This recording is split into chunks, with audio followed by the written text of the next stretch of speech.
Básicamente, los paquetes de estímulo eran transferencias de ingresos que se le hacía al sector privado. Entonces, el sector privado, de que empezó la pandemia, tuvo ingresos por arriba de los niveles prepandemia, los individuos, y esto generó una tasa de ahorro extraordinaria. Si uno se fija, prepandemia, la tasa de ahorro de los individuos en términos de su ingreso equivalía al 7,5% de sus ingresos, y cuando empiezan fuertes transferencias en concepto de subsidios, en una economía con un fuerte lockdown, con lo cual la gente no podía salir a consumir, generó importantes tasas de ahorro. Ahora, estas importantes tasas de ahorro había que volcarla a activos financieros.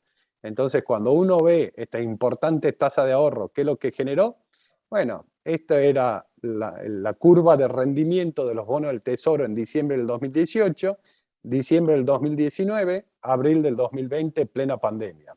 Bonos del Tesoro con una tasa de rendimiento del 0,5% anual, mínimo histórico, y toda una curva cerca del 0% de tasa de interés. Claramente, una parte importante de ese ahorro se volcó a la demanda de bonos del Tesoro americano, lo cual generó una fuerte suba de precios y una fuerte baja en la tasa de interés. Ahora bien, esa baja en la tasa de interés, ¿qué genera? Bueno, que la evaluación de las acciones suba al mismo tiempo que parte de los activos financieros también se destinaban a la demanda de acciones. Entonces, esta es la evolución del MSCI, un índice de acciones a nivel mundial en términos de dólares.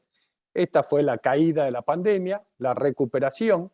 En agosto del 2020 el índice ya estaba en el nivel prepandemia, y a partir de ahí hasta diciembre del 2021 un continuo crecimiento con una tasa decreciente. Pero cuando uno trata de explicar los fundamentos atrás del crecimiento de los índices por arriba del prepandemia, yo diría que hay básicamente dos. Uno es la elevada tasa de ahorro, que esa tasa de ahorro fue a demandar todo tipo de activos, y la segunda, la fuerte caída en la tasa de los bonos del Tesoro, lo cual lo que hizo fue bajar la tasa de descuento y aumentar el valor del equity. Para resumir esta situación, Estados Unidos tiene información sobre el patrimonio neto de las ONG y familias, que al final son los tenedores finales de riqueza. Esta es la evolución del PBI americano, esta es la evolución del patrimonio americano, y esta es la relación patrimonio neto PBI en el eje de la derecha, hasta el cuarto trimestre del año pasado.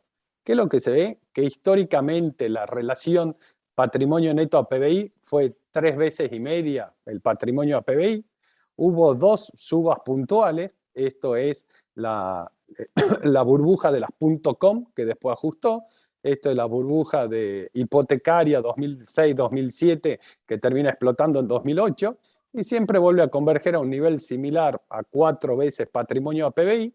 A partir de ahí empezó un crecimiento, y esta es una fuerte suba, una fuerte aceleración, como verán acá la curva verde, es producto de esa tasa de ahorro extraordinaria y los paquetes de estímulo que llevaron la relación patrimonio a PBI a 6,5 veces, récord histórico, y plantea, digamos, claramente la posibilidad de un ajuste en esa relación de patrimonio a PBI. De nuevo, estos son datos al cuarto trimestre del año pasado. Cuando uno ve qué va pasando con las variables reales, lo que vemos es que la demanda continúa tirando, digamos. La economía americana no se ve indicios todavía de que esté enfrentando una recesión, y cuando uno trata de explicar de dónde sale el impulso de esa demanda, vemos esto. Estas barras es el ahorro que ya le había mostrado antes, pero este ahorro es consecuencia de dos cosas: del ingreso personal neto del pago de impuestos en Estados Unidos, que se ve una tenue desaceleración en términos reales, o sea, los ingresos totales de los individuos crecen menos que la tasa de inflación en Estados Unidos.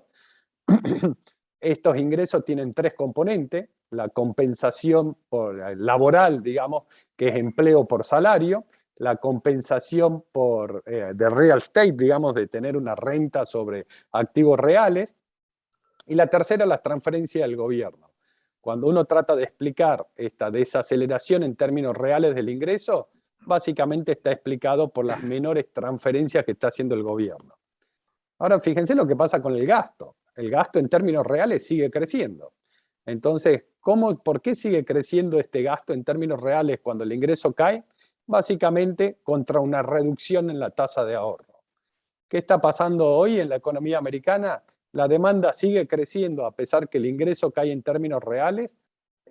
¿Por qué? Porque la gente tuvo un efecto ingreso, que el efecto ingreso fue la tasa de ahorro extraordinaria, la suba en la evaluación de su fondo de retiro, el incremento en la evaluación de sus ahorros, con un mercado laboral muy demandante y con suba de salario, ¿qué hace la gente? Se va a una tasa de ahorro todavía positiva, pero inferior a lo que era prepandemia, y de esa forma la demanda sigue creciendo.